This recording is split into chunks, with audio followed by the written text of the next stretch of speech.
In Jujutsu Kaisen, Satoru Gojo is the strongest. He is rivaled by none, the greatest six eyes user of the modern era. With the limitless curse technique, there is truly no one who can hold a candle to him. In all intents and purposes, he is the greatest sorcerer. But he's also a terrible mentor for the sorcerers beneath him, for everyone he sees potential in. He is incapable of showing them the level of sorcery they should be capable of achieving under him. But let's get into the nitty-gritty of that, shall we? Hey, how y'all doing? It's Cookie, and today I just wanted to talk about a little thing that I was thinking about over the last few days.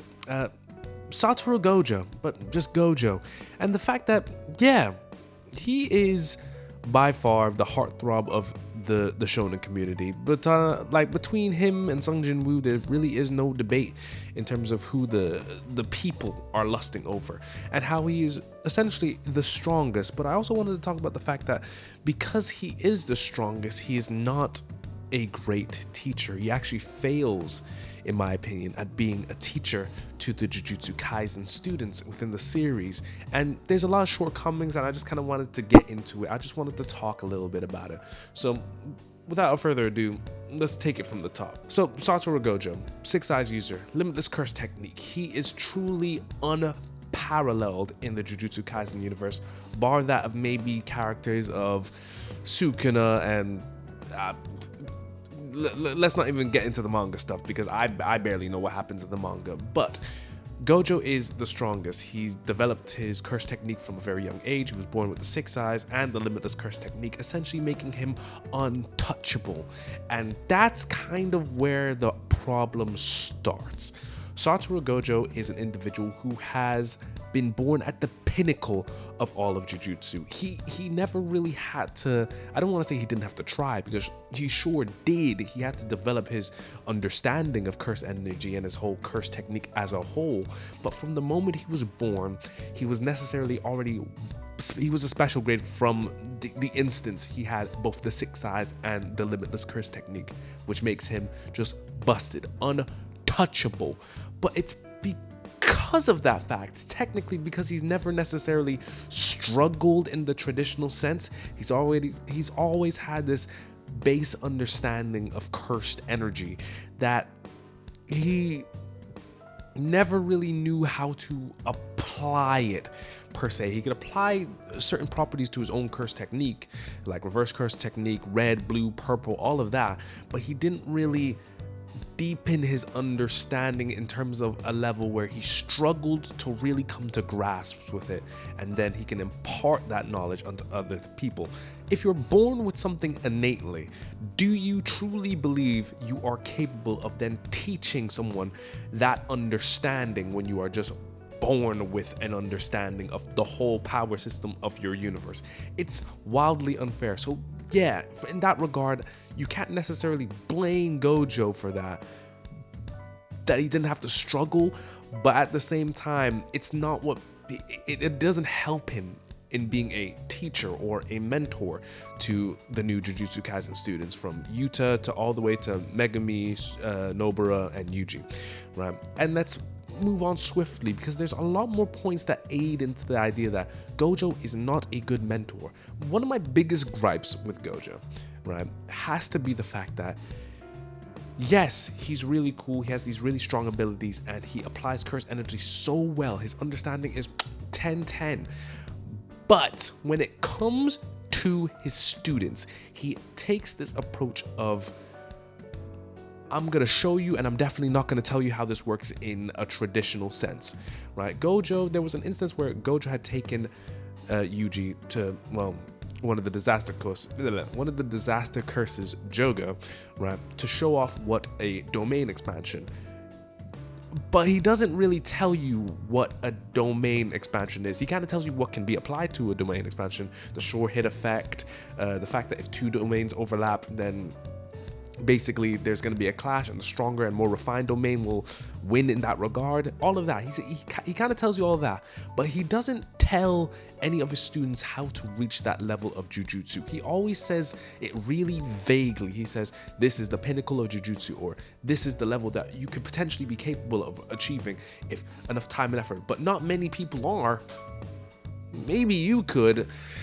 We don't know. And it's true, because at the end of the day, the whole idea is that curse techniques and things like a black flash is really temperamental, to say the least. Like you don't really get a say in how good you are. Either you got it or you don't. But in the things that you could help your students kind of grasp, Gojo fails. That's one of his biggest issues. He's really vague when it comes to actually teaching his students. Megumi, when he was trying to understand how to activate his own domain expansion, Gojo essentially said, you've got the potential, so figure it out. What? You could have given me something, anything, to kind of get a basis of what to do. And it just so happened that Megumi kind of understood it. God knows how, because I know if I was in Megumi's situation that there is not a single chance that I'm figuring that ish out, right? But yeah, Gojo is a very show, don't tell exactly how I'm gonna help you in this regard, and he's super vague about certain things, right? Black flashes, yes, you have to apply your cursed energy within like 1/1000th of a second before the impact. It's something crazy like that. I'm not gonna get into the specifics. I'm just here to rant. We ain't got much time together, right? And I'm just getting my points across. But it's certain things like that, like reverse curse technique. He doesn't explain that, and that's pretty important. Or actual field work. Cool, he throws Yuji straight into a mission where necessarily he could straight up get killed, and there's no ifs or buts about it, right? And he always prides himself on being the patron of these students and protecting these students. But at the end of the day, in terms of being a mentor, the teaching side of him, right, he's not super great at that. He can protect the students because he is the strongest, but he can't necessarily impart knowledge on these students because, well, he's the strongest. He doesn't necessarily know. He's not too good at the whole teaching aspect. And that too, we rarely see Gojo teach these students, right? Bar like Yuji's secret training, we never see Gojo necessarily teach them certain fundamentals to refine their own curse techniques. Yes, a lot of curse techniques are innate, but there are things that Gojo could help the students understand either better or just in general, right, to give them a fighting chance in this. Jujutsu Kaisen is not one of those series where these characters are going to walk away unscathed, so they should really have as much knowledge and as much it's like domain amplification. Gojo knows how to do domain amplification, yet he didn't teach his students or help his students understand that. Sure, most of them can't use a domain. Megumi can though. So what are we learning from Gojo? It feels like he's kind of just sending them out into the field and hoping that they learn from experience. And I get that, yes, cool, in the Jujutsu Kaisen universe, it'll come to a point where you are on your own and you will die alone. But you can help me out so I don't reach that point where I just straight up croak, you know? And it's always been an issue with Gojo's character as a whole. Like, and spoilers, getting there. Before he was sealed into the prison box or prison realm, we didn't see much of him being a teacher, and it even went back to Yuta Okotsu. From JJK Zero, the movie, right, we saw initially that, yeah, same deal. He didn't necessarily teach the students. It was more left to other teachers or just other people who had been in Jujutsu Society a bit longer than, let's say, Yuta, to give him the bearings, to show him the ropes. And it always felt super strange to me because, like I said, it's a lot of show, don't tell, and learn from experience. Yuta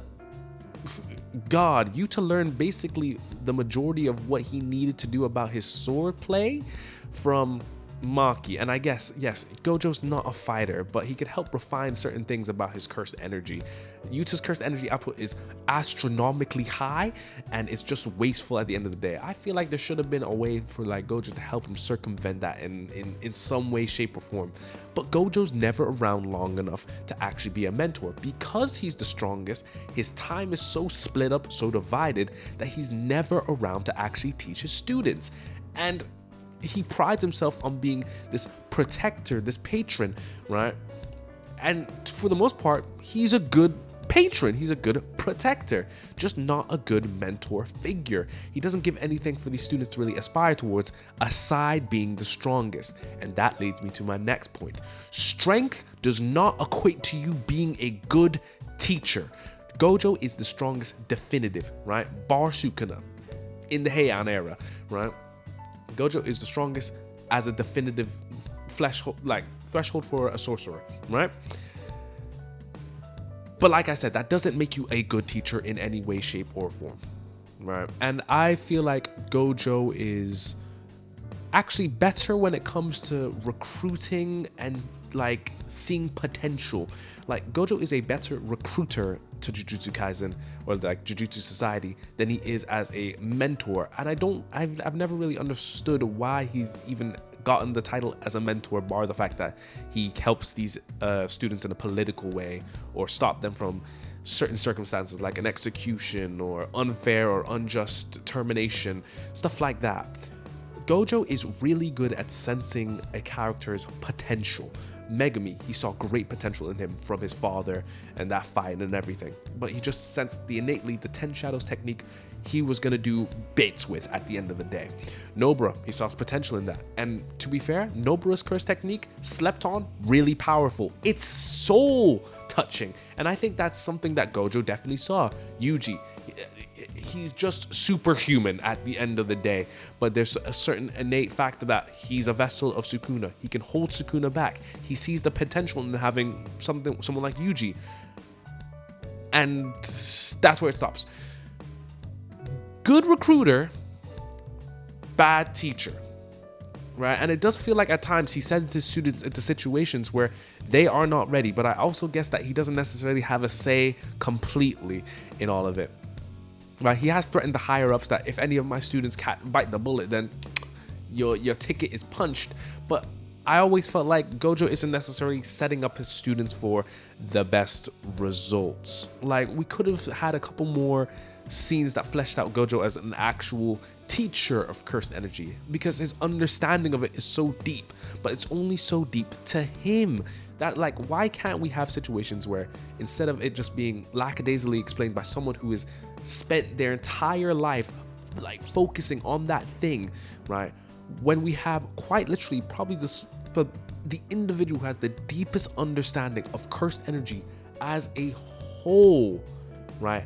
Be a teacher to these students. I wouldn't mind an episode or two where he helps Megumi refine his domain, or Nobara increase the potency of her innate curse technique, stuff like that, you know? Or I don't know, even we only really saw it apply to Yuji, and that's it for the most part.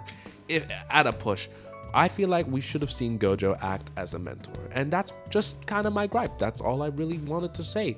I don't think he's a good teacher. I think he's a great sorcerer. I feel like he's great at noticing someone's potential, but he's just not a good teacher.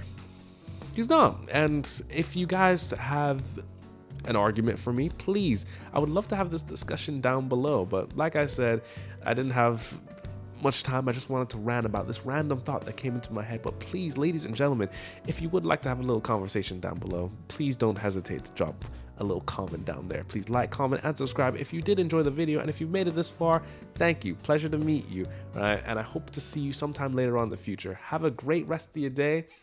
Later.